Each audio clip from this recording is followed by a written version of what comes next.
Hello, hello, hello, hello, hello, hello, hello. It's me again. I'm back, ang inyong vlogger na driver. Magandang umaga, hapong, gabi sa inyong lahat dyan sa Pilipinas at sa buong mundo. Ang kapayapaan ay sumasa inyo. What's up sa inyong lahat? Shout out sa inyong lahat, shout out sa inyong lahat dyan sa Pilipinas at sa buong mundo. Ito na naman ako, nagbabalik ang inyong driver na nagpapaiyak sa mga didilis na lagi na akong binabanatan ngayon. May mga baser na ako. Kawawa naman to. O nga pala, bago ako magsimula ng ating talakayin, bago ako magsimula ay pakipalo po ang aking Facebook at pakilike and share. Okay, at comment at babasahin ko po sa inyo. At sana pala at ang aking YouTube channel po, huwag niyo pong kalimutan na mag-subscribe. Tulungan niyo po ako sa aking YouTube channel na ED Makasilang po. 'Di ba? Okay, ang ating talakayin ay si Inday Sara Duterte, ang ating Vice President.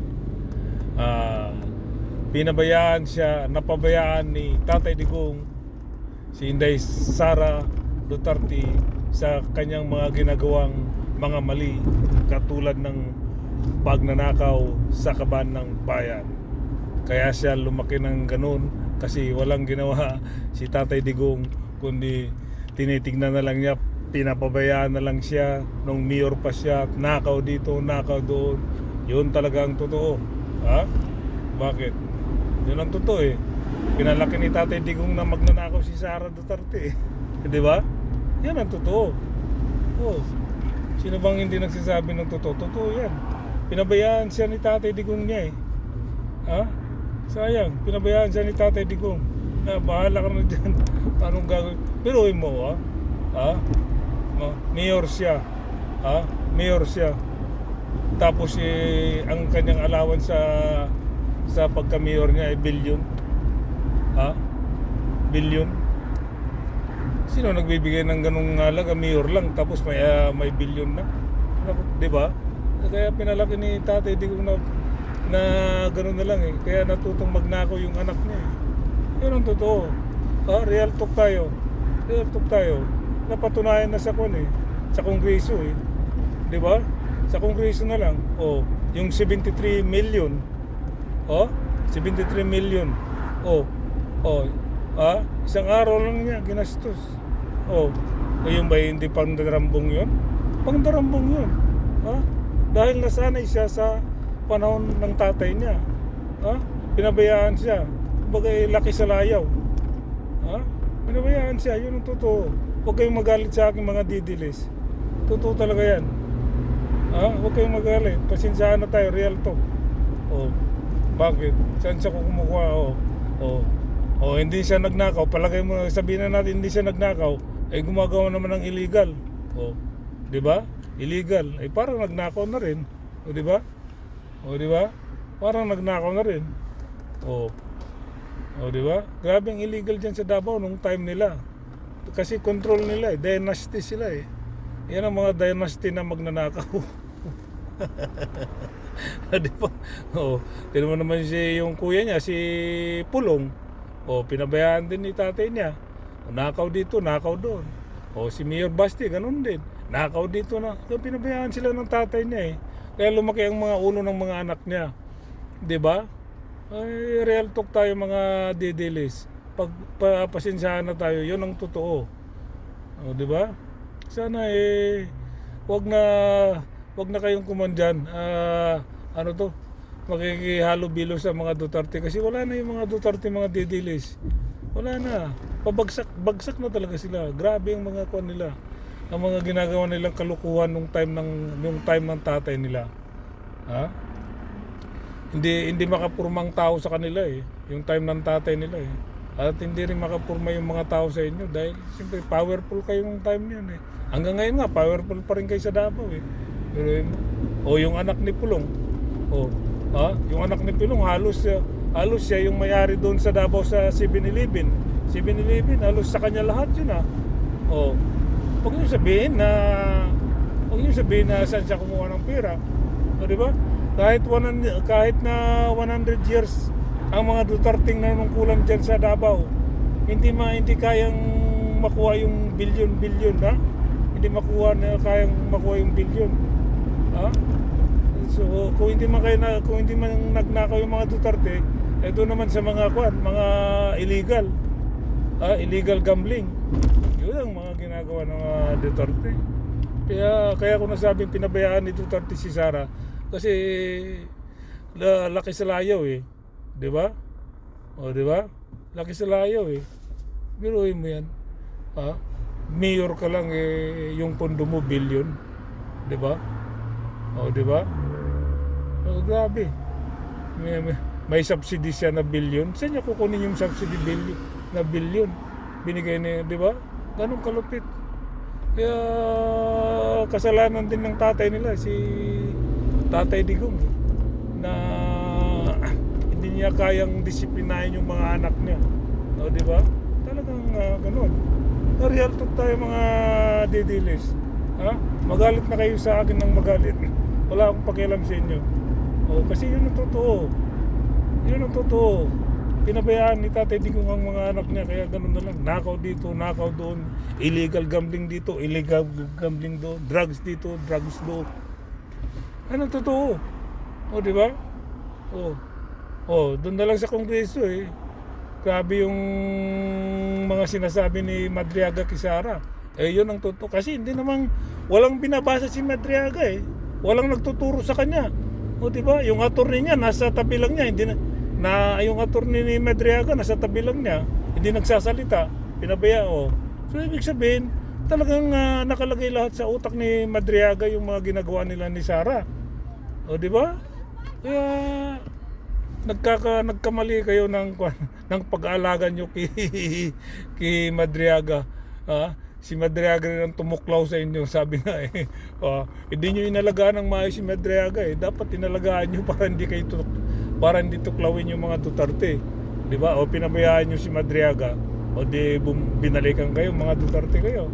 O di ba? Lalo na si Sara, binalikan ni Madriaga. Minsan nang lumapit si Madriaga kay Sara tungkol kay Harry Roque. Hindi pinansin, pinabayaan. Ganito pala. Laki na, samantala alos buong buhay ni Madriaga binuhos na sa mga Duterte. Tapos minsan lang lalapit si Madriaga kay Inday Sara, hindi pinapansin. Ayun, binalikan kayo. Di naglabasan ng baho ngayon ni Sara. So, kaya yun ang totoo. Kaya yun ang sabi ko sa inyo, na si Inday Sara, laki sa layaw, pinabayaan ni tatay niya, ni Tatay Digong, na nakaw dito, nakaw doon, illegal dito, illegal doon, drugs dito, Yan ang totoo. Huwag yung sabihin na kuwan ako. Magalit na kayo nang magalit sa akin, real talk ito. Ang tatay nila hindi kayang disiplinahin yung mga anak ni si Digong. Hindi niya kayang disiplinahin yung mga anak niya. Di ba? Pero yung apo niya na congressman ba ngayon yun?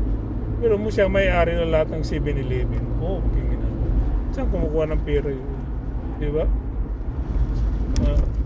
Di ba? Control nilang Davao. Kaya kayong mga taga Davao, magbago.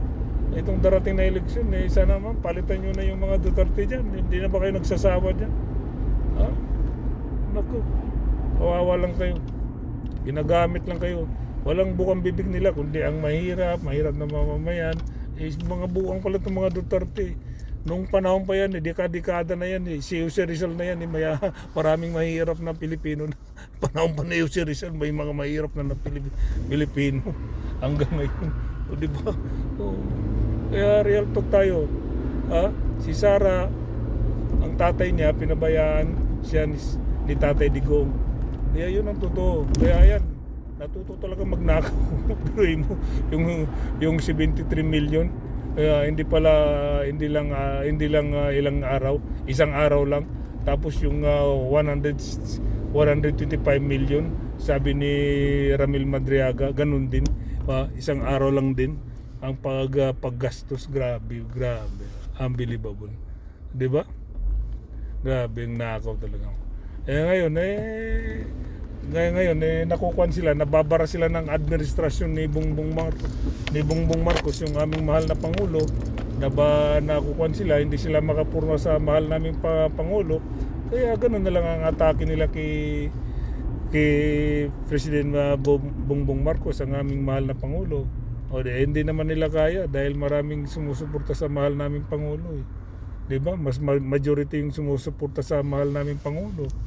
Kaya pasensyahan na lang tayo mga didilis. Kung ako sa inyo didilis, tumigil na kayo. Ipagdasal nyo na lang sa Diyos na si Inday Sara makalusot sa impeachment dyan sa Kongreso. Pagdasal ninyo na hindi makarating sa Senado. Kasi talagang pag nakarating sa Senado yan, kahit maraming mga senador na didilis, magbabago rin yan Sigurado ako. Kasi lalabas yung ewan ko ba ako, that's impossible hindi magbago yung mga senador na didilis.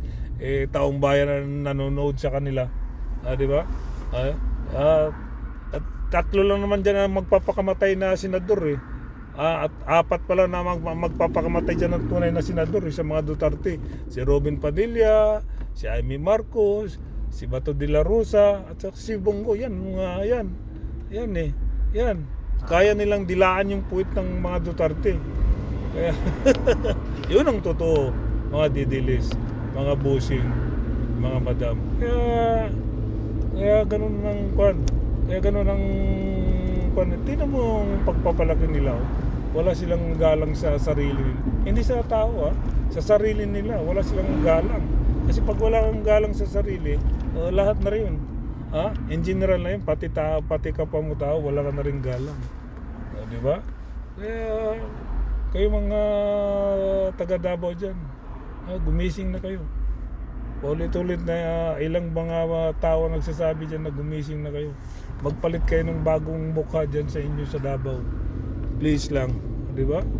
Dahil lang yung mga nanunungkulan dyan walang mangyayari. Ewan ko, kung totoo, papasok si Mayor Basti ng alas 4 ng hapon. Meron bang Mayor papasok ng hapon? Ayun, nababalitaan ko lang kung totoo man yun. Siguro totoo kasi balita Ay naku. Kaya kayong mga didilis, magsitigil na sa aatake niyo sa aming mahal na Pangulo. Kasi wala nang mangyayari sa inyo. Hanggang atake na lang kayo. Hanggang atake na lang kayo. Pero hindi nyo kayang tibagin ang administrasyon ng aming mahal na Pangulo dahil maraming sumusuporta sa kanya, mga didilis. Tandaan nyo yan. Tandaan nyo yung mga didilis. Di ba? Kaya para mas maganda, pagdasal ninyo si Sara na hindi siya makalusot sa Kongreso. Malusutan niya pala sa Kongreso. Diba? Ganun lang kasimple. Malusutan niya. Kasi pag hindi niya malusutan, kawawa. Akit sa Senado na, patay kang bata ka. Diba? Diba mga didilis? Ang inyong poong na si Sara at ang tatay ninyong si Duterte, wala na yung si tatay ninyo. Pupulutin na lang sa kangkungan yun. Yun ang totoo. Pupulutin na yung tatay niyo sa kangkungan. Kaya kawawa na lang kayo. Bis na tumulong na lang kayo sa government sa administrasyon ng tatay ng aming mahal na Pangulo. Wala, atake kayo ng atake. Ano nangyari sa inyo? Dinahulog kayo sa kangkungan. Di ba? Kaya kawawa kayo mga didilis. Magbago na kayo. Tanggapin nyo na ang lahat na ang tatay nyo wala na. At tanggapin nyo na lahat ang mga Duterte pabagsak na talaga. Kasi wala na wala, di ba? Lalo na kung itong April 22 inibitahan nila si Trillanes, Senator Trillanes, di patay kayo. Lalabas na naman yung nun. Yung mga sekreto ni Trillanes labang kay Sara Duterte, di talagang patay talaga kayong mga didilis, kawawa lang kayo, di ba? Kaya pagdasalin nyo na hindi makarating si Trillanes sa April 22. Dahil pag nakarating yan sa April 22, patay kayong lahat, didilis, lalabas yung baho na naman niya. Ha? Si Madriaga, nung unang hearing, is best actor siya. Ito na naman si Trillanes, pagdating na naman ni Trillanes sa April 22, sigurado ako, best actor na naman din yan. O di ba mga didilis? O di ba? Ay, wala. Tumahimik na lang kayo mga didilis, please. O di ba? Tumahimik na lang kayo para pumukus kayo dyan sa magandang kwan ninyo, buhay ninyo. Kung mayroon man kayong mga ginagawang mabuti, di yun, focus kayo doon. Wag yung puro tira kayo na sa administrasyon ng aming mahal na Pangulo, di ba? O, di ba? Okay, oh. Okay ha? Okay ha? Peace tayo ha, mga didilis. O nga pala mga busing, mga madam, please paki-subscribe yung aking bagong YouTube channel. Idi Makasilang po. Tulungan niyo po ako, okay? I-upload ko po ito sa YouTube. Okay, sa mga followers ko dyan, sa mga nagmamahal sa akin, please follow, like, and share lang po, okay? Okay? Okay mga busing, mga madam, peace tayo, okay? Mga didilis, okay? Okay, bye-bye.